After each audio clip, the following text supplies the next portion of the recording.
I inherited $12 million from my aunt.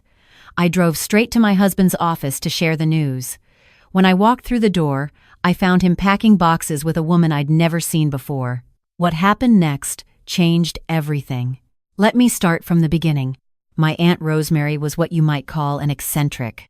She never married, never had children, and spent most of her life traveling the world while everyone else in the family thought she was just a quirky old woman living off a modest teacher's pension.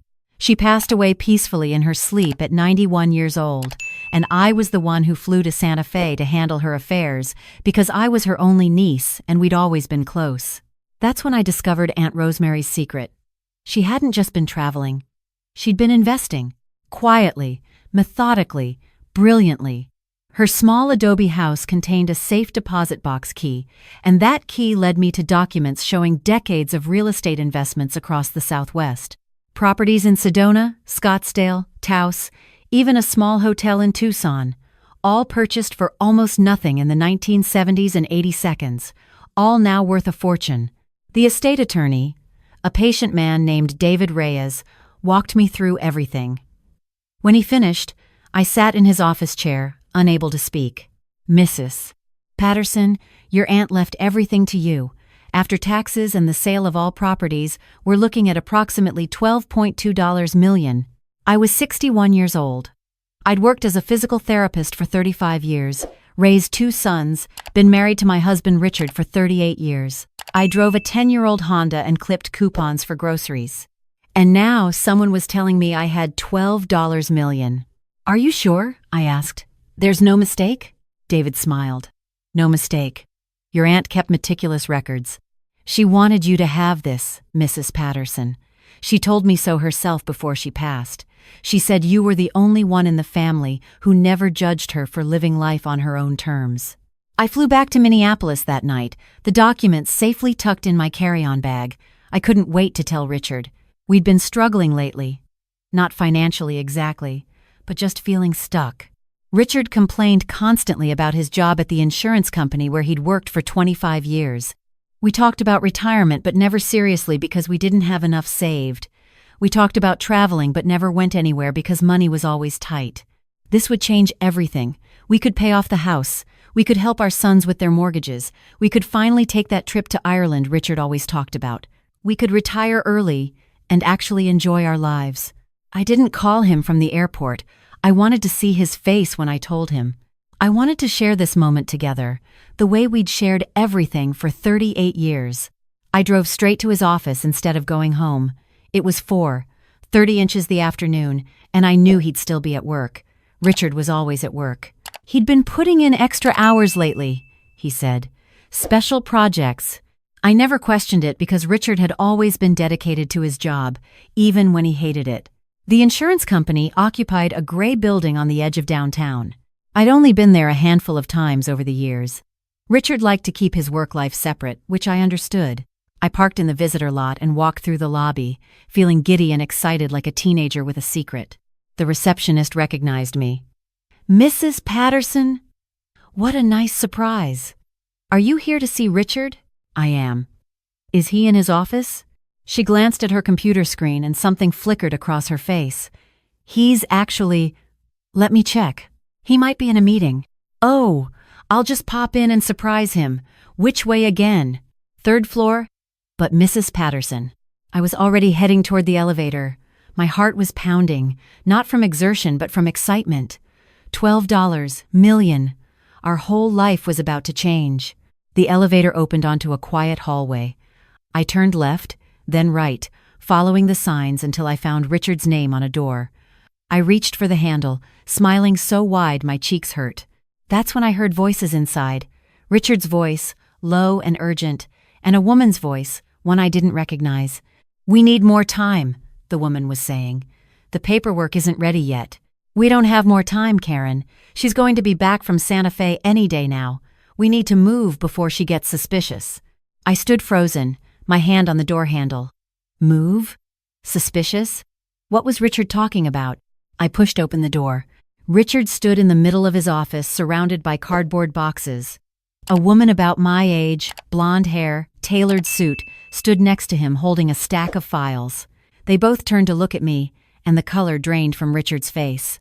"Margaret!" he stammered. "What are you doing here? I thought you weren't coming back until tomorrow." I looked at the boxes. Personal items, photos from his desk, his commendation plaque from 10 years of service, books I'd given him over the years. "What's going on?" I asked. "Why are you packing?" Richard shot a glance at the blonde woman. She took a small step back but didn't leave. "This is Karen Mitchell," Richard said carefully. "She's from Human Resources. I was going to tell you tonight. I've been let go. The company is downsizing and my position was eliminated." I looked at the boxes again, at Karen Mitchell from Human Resources who wouldn't meet my eyes, at my husband of 38 years who was clearly lying to me. "When did this happen?" "Last week. I didn't want to worry you while you were dealing with Rosemary's estate." "Last week," I repeated. "And you've been coming to work every day this week pretending everything was normal?" Richard shifted uncomfortably. "I had things to wrap up. Clean out my office. You know how it is." I didn't know how it was. What I knew was that something felt very wrong, the way Karen Mitchell kept glancing at Richard, the way Richard's hands were shaking slightly, the way neither of them would look directly at me. "I have news too," I said slowly, "about Aunt Rosemary's estate. It turns out she left me quite a bit of money." Richard's expression changed instantly. The nervousness was replaced by something sharper. Interest, calculation. "How much money?" Not "are you okay" or "that must have been overwhelming" or "I'm sorry I wasn't there to support you." Just how much money? "Enough," I said. "Enough to change things." Karen Mitchell cleared her throat. "I should go. Richard, we can finish this paperwork tomorrow." She practically ran out of the office, closing the door behind her. Richard and I stood there, 10 feet apart, 38 years of marriage suddenly feeling very fragile. "Margaret, listen," Richard started. "How long?" He blinked. "How long what?" "How long have you been planning to leave? The boxes are packed. You have a woman from HR helping you. This isn't just about a layoff, is it?" Richard was quiet for a long moment. Then he sank into his desk chair and rubbed his face with both hands. "I didn't want you to find out like this." "Find out what, Richard?" "I'm leaving." "The company, yes, but also—" He trailed off, unable to finish the sentence. "Also what?" "I've been unhappy for a long time, Margaret. You must have noticed. We barely talk anymore. We sleep in the same bed, but we might as well be strangers. I thought once the kids were grown, things might get better, but they didn't. They got worse." I stared at him. "So you decided to leave? Without telling me? Without even trying to work on things?" "I did try. You just didn't notice." That stung because there was a small grain of truth in it. We had drifted apart over the years. I'd been so focused on my patients, on our sons, on keeping the household running, that I hadn't noticed Richard pulling away. But that didn't excuse this. Whatever this was. "Where were you planning to go?" Richard was quiet again. Too quiet. "There's someone else, isn't there?" He didn't answer, which was answer enough. "Who?" "It doesn't matter." "It matters to me, Richard. After 38 years, I think I deserve to know who you're leaving me for." He looked up at me, and I saw something I'd never seen before in his eyes. Defiance. Like he'd already moved on in his mind and I was just an obstacle to navigate around. "Her name is Susan. She works in the Tucson office. We met at a conference 2 years ago." 2 years, I calculated backward. Our 36th anniversary trip to Lake Superior, our younger son's wedding, Christmas last year when the whole family gathered at our house, and Richard seemed distracted the entire time. 2 years, I said flatly. "You've been seeing another woman for 2 years. We didn't mean for it to happen, but it did. And now you're packing boxes and planning to disappear to Tucson while I was dealing with my dead aunt." "I wasn't going to disappear. I was going to tell you." "When? Before or after you took half of everything we own?" Richard's jaw tightened. "I have rights, Margaret. I've worked my whole life. I've contributed to this marriage just as much as you have." And there it was. The real Richard. Not the man who'd danced with me at our wedding. Not the man who'd held my hand when our first son was born. The man who'd been calculating his exit strategy for 2 years while I clipped coupons and packed his lunches. "About that inheritance," Richard said, his tone shifting. "How much are we talking about?" I almost laughed. "We? We're still married, Margaret. Legally, anything you inherit is marital property. I thought about the documents in my bag, the careful, quiet way Aunt Rosemary had built her fortune, the specific instructions she'd left with David Ray's. Actually, I said, it's not. In Minnesota, inheritance is considered separate property. It only becomes marital property if you co-mingle it with joint assets, which I haven't done. Richard's face went pale. You've already talked to a lawyer? I hadn't. I'd read about it on the plane. But I wasn't about to tell him that. I need some time to think, I said, turning toward the door. I'll be staying at Sarah's tonight. Margaret, wait.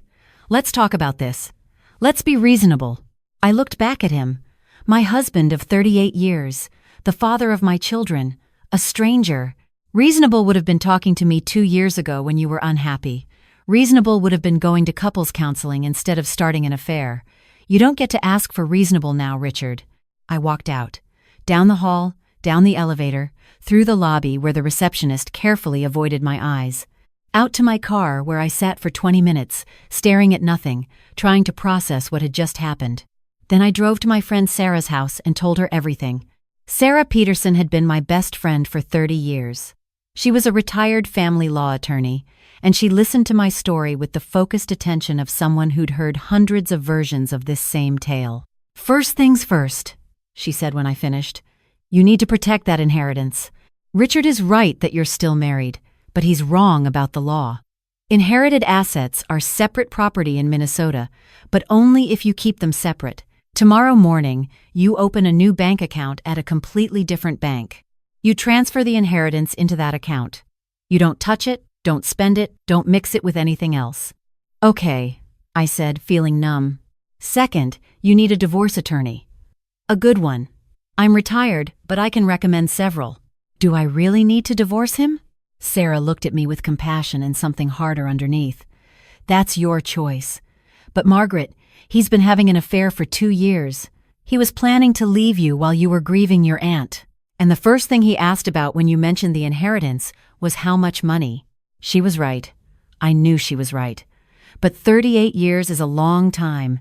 Half my life. Everything I thought I knew about my marriage, about Richard, about myself, had been turned upside down in a single afternoon. I spent the next 2 weeks becoming someone I never thought I'd be. The divorce attorney Sarah recommended was named Catherine Wynne. She was 45, sharp, and direct. She told me exactly what to expect. He's going to fight for a portion of that inheritance. He'll argue that your earning potential allowed him to take career risks, that his emotional support enabled you to maintain your relationship with your aunt, anything to establish some claim. We need to be prepared. Can he win? Not if we do this right. Inheritance is separate property, period. But we need to be aggressive about protecting it and strategic about everything else.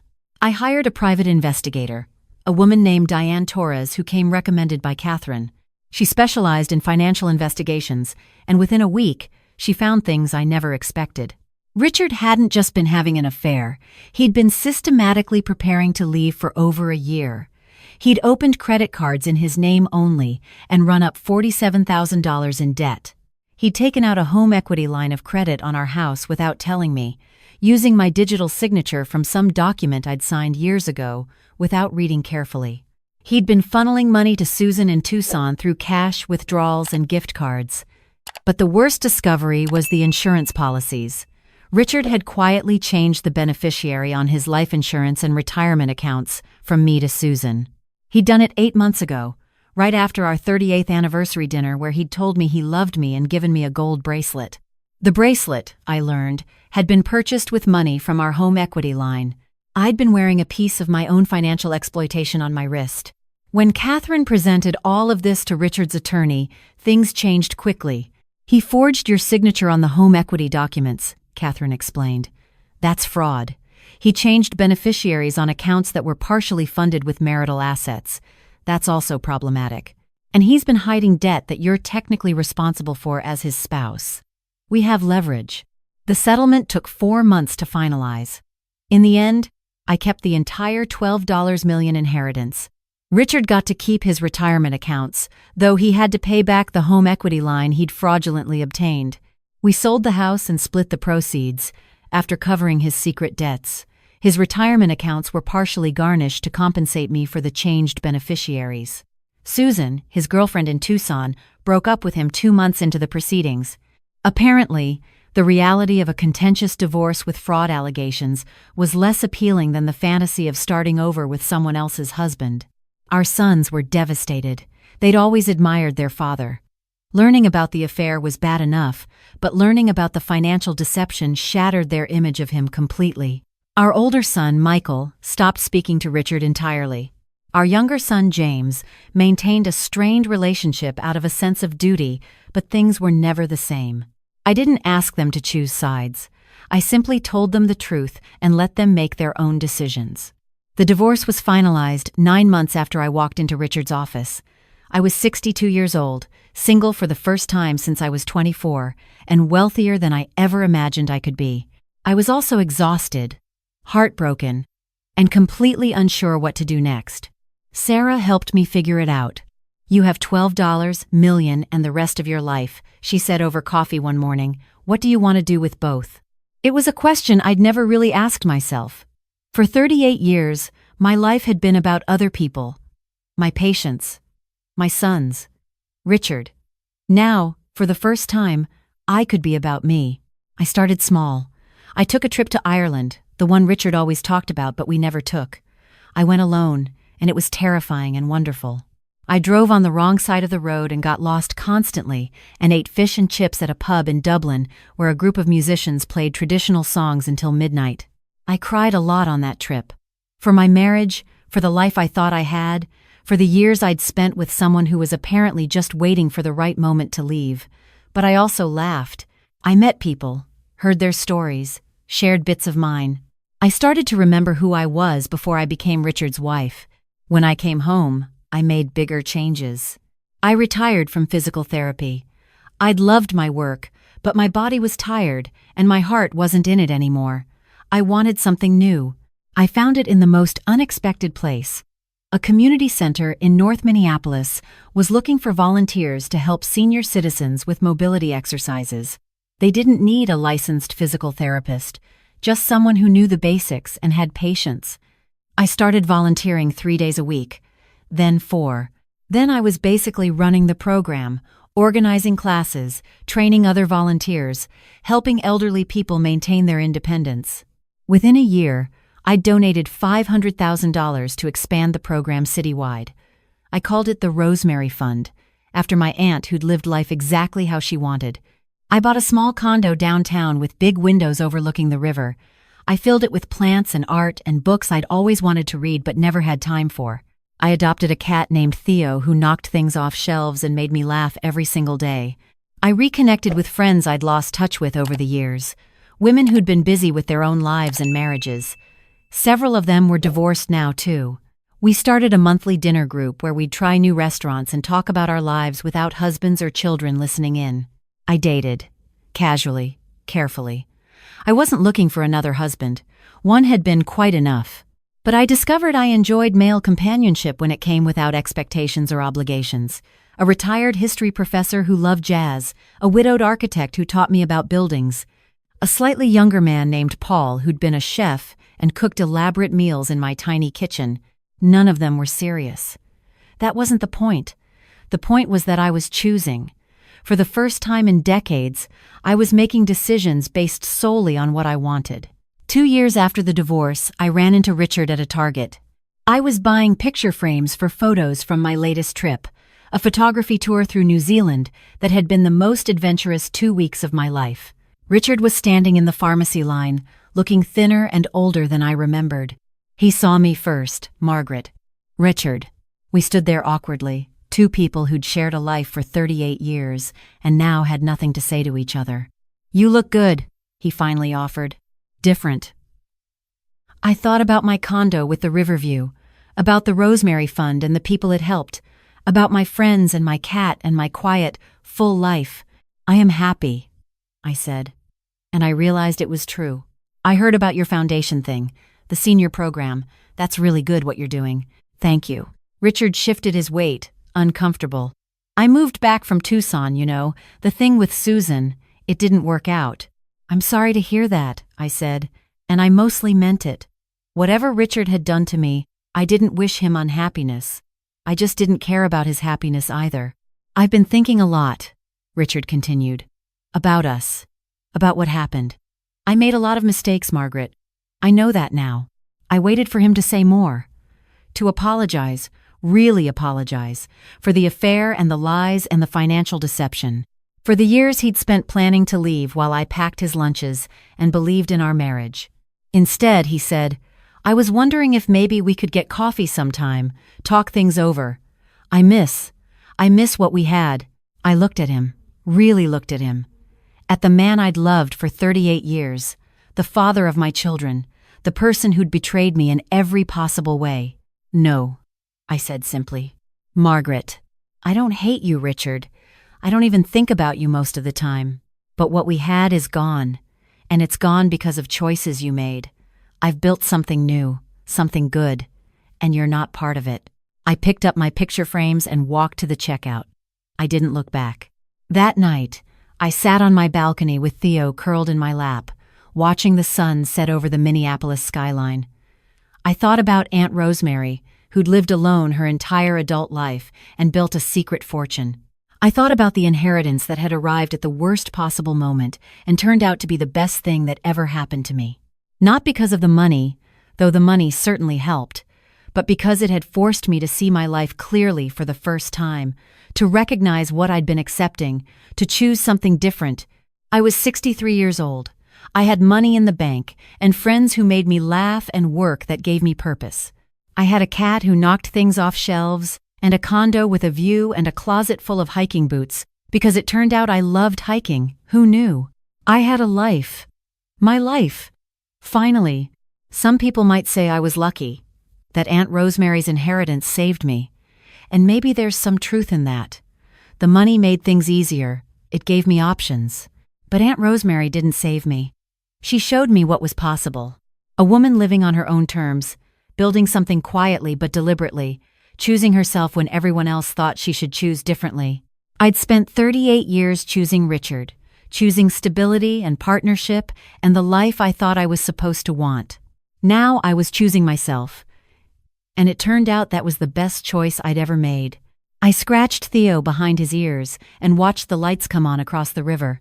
Tomorrow, I'd go to the community center and lead a mobility class for seniors who reminded me of myself, people who'd spent their whole lives taking care of others and were finally learning to take care of themselves. Tomorrow, I'd have lunch with Sarah and we'd plan our next adventure. Maybe Portugal, maybe Japan, maybe somewhere neither of us had ever heard of. Tomorrow, I'd wake up in my own space, in my own life, and I'd make my own choices. Every single one of them. At 63 years old, that felt like the greatest inheritance of all.